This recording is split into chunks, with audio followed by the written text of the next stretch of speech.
मैं डॉक्टर राकेश हूँ। Accord hospital में डिपार्टमेंट ऑफ ऑर्थोपेडिक्स जो हमारा है वहाँ मैं एसोसिएट डायरेक्टर हूँ। यह हॉस्पिटल हमारा 400 बेडेड हॉस्पिटल है फरीदाबाद में। सर, आपके द्वारा गोपी कृष्ण हॉस्पिटल में महीने के पहले बुधवार और तीसरे बुधवार पर जो ओपीडी लगाई जाती है उसमें आप किन मरीजों को देखते हैं? क्या कुछ प्रमुखता आप किन मतलब जो मरीज हैं क्या कारण देखते हैं कि सर्जरी वगैरह के जो केसेस हैं वो लगातार बढ़ते जा रहे हैं? एक तो अभी देखिए ऑर्थोपेडिक्स में जोड़ों का दर्द, सर्दियां आ रही हैं, उससे भी लोगों का जोड़ों का दर्द बढ़ रहा है। सर्दियों में कुछ हमारे जोड़ों में जो बदलाव होता है, जो एयर प्रेशर में जो चेंजेज होते हैं उसकी वजह से भी जोड़ों का दर्द होता है और इसलिए सर्दियों में ऑर्थोपेडिक्स के पेशेंट बढ़ जाते हैं। आजकल लोग जैसे जो हमारा लाइफस्टाइल रिलेटेड प्रॉब्लम है, घुटनों का दर्द होना या कंधे में दर्द होना, कमर में दर्द होना, लाइफस्टाइल रिलेटेड जो प्रॉब्लम है धीरे धीरे हमारा जीवन शैली बदलने की वजह से बढ़ रहा है।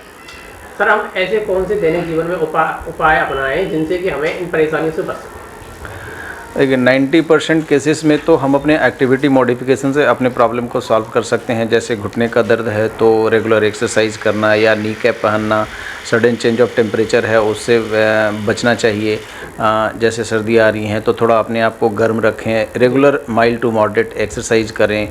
कमर दर्द है तो इसमें आपका पोस्चर, बैठने का पोस्चर, लेटने का पोस्चर सही होना चाहिए, रेगुलर कमर का एक्सरसाइज होना चाहिए।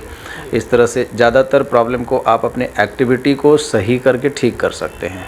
सर, जैसा कि देखा जाता है कि कोई पुरानी चोट हो वो सर्दियों के समय उखड़ आती है या दर्द होता है उसमें, तो ये ऐसा क्यों होता है? युवा पीढ़ी में क्यों ज़्यादातर ये देखा जाता है? देखिए इसके पीछे एक साइंटिफिक रीज़न है। जब सर्दियां आती हैं तो हमारा एटमॉस्फेरिक प्रेशर चेंज होता है, जिसके कारण हमारे जोड़ों में कुछ ऐसे बदलाव होते हैं जिससे हमारा जो पेन सेंसिटिव स्ट्रक्चर है वो काफ़ी सेंसिटिव हो जाता है, जिसकी वजह से सर्दियों में दर्द हमें ज़्यादा होता है।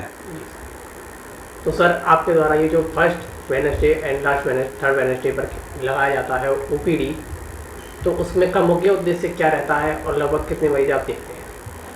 उसका मुख्य उद्देश्य यह है कि हम ज़्यादा से ज़्यादा लोगों तक पहुंच सकें, ज़्यादा से ज़्यादा लोगों को अवेयर कर सकें कि कैसे आप अपने आप को ऑर्थोपेडिक्स पॉइंट ऑफ व्यू से अपने आप को सही रख सकते हैं, अपने जोड़ों का कैसे ख्याल रख सकते हैं। हाँ, यदि कोई ऐसा प्रॉब्लम है जो आपके एक्टिविटी से ठीक नहीं हो रहा है या कंजर्वेटिव तरीके से ठीक नहीं हो रहा है तो उसको और किस तरीके से ठीक किया जा सकता है। कुछ लोगों को ऐसी समस्या होती है कि दवाइयों से नहीं आराम मिलता, कुछ लोगों को सर्जरी की ज़रूरत होती है, तो उन लोगों को सर्जरी की सलाह देना हमारा काम है। कहाँ सर्जरी की ज़रूरत है और कहाँ नहीं, यह भी लोगों को बताना हमारा काम है। जी सर, लगभग सर आपको कितना समय इस क्षेत्र में काम करना है? मुझे यूँ 14 साल हो गए। पिछले 14 साल से मैं फरीदाबाद में हूँ और बहुत सारे जितने भी हॉस्पिटल हैं लगभग सारे हॉस्पिटल में मैं रह चुका हूँ। अभी फ़िलहाल हम लोगों का जो हॉस्पिटल है वो एकॉर्ड हॉस्पिटल है, जहाँ मैं पिछले 1 साल से हूँ। धन्यवाद।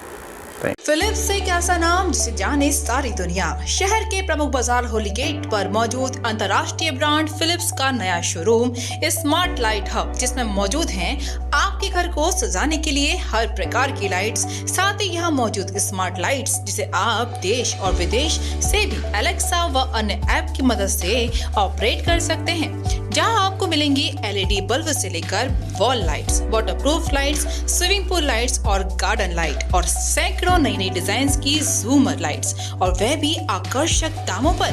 तो आइए Philips smart light hub, Mathura शहर के प्रमुख चौराहे होली गेट पर गुरुद्वारे के सामने।